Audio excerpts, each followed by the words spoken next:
notre planète n'est pas le seul objet avec son satellite, qui orbite autour du Soleil. Il y a 8 planètes, il y a 5 planètes naines qui ne sont pas représentées ici, il y a des dizaines de milliers d'astéroïdes, dont la ceinture d'astéroïdes entre Mars et Jupiter, il y a des centaines de milliers de comètes et de corps glacés.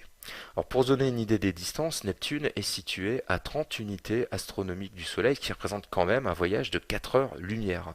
Si on se déplaçait dans un objet à une vitesse de 100 km/h, il faudrait plus de 5000 ans pour rejoindre Neptune depuis la surface du Soleil. Alors notre système solaire ne s'arrête pas aux planètes comme Neptune par exemple ici, c'est-à-dire à 30 unités astronomiques. Il s'étend bien au-delà. Alors si on représente notre Soleil ici, les planètes dont on a parlé tout à l'heure avec Neptune représenté ici, eh bien si on s'éloigne encore de Neptune, on rencontre une ceinture de corps glacés qui correspondent au reste de la formation du système solaire, qui est composée de planètes naines et de centaines de comètes. Eh bien cet objet qui s'étend entre 30 et 50 et 55 unités astronomiques correspond à ce qu'on appelle la ceinture de Kuiper.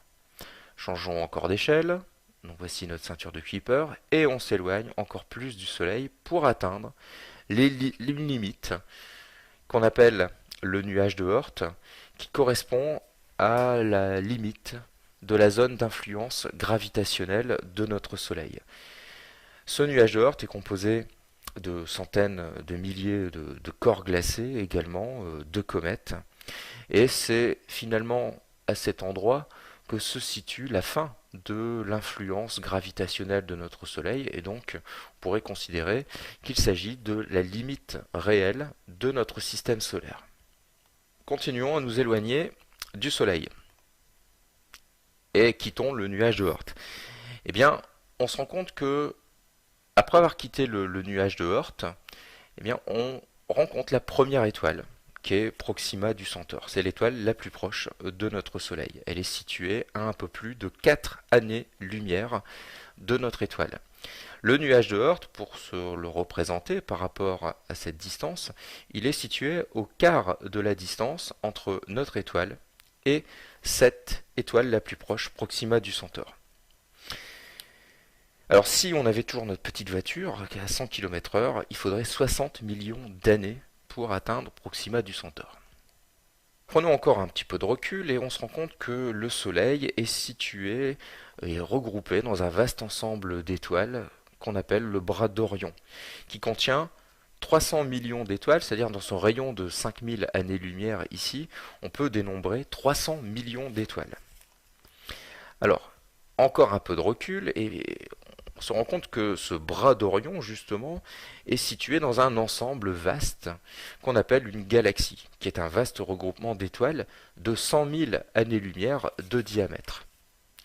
Alors ce bras d'Orion, en fait, représente une des spirales de cette galaxie, et c'est la raison pour laquelle cette galaxie est appelée une galaxie spirale, puisqu'elle est composée de nombreux bras ou de nombreuses spirales. Elle contient 200 à 400 milliards d'étoiles, et notre Soleil est situé à peu près à 26 000 années-lumière du centre galactique.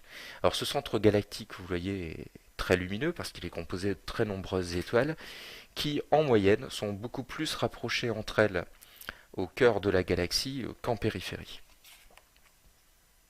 Alors on peut observer cette galaxie par dans un ciel nocturne, puisque comme on se situe sur un de ses bras, une relativement bonne distance du centre galactique, eh bien on peut observer notre galaxie par la tranche, un peu comme vous observeriez une assiette par la tranche.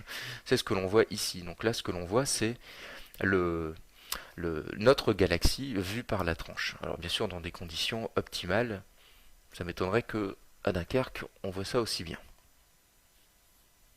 Alors notre galaxie a une petite sœur, c'est la galaxie d'Andromède, qui est située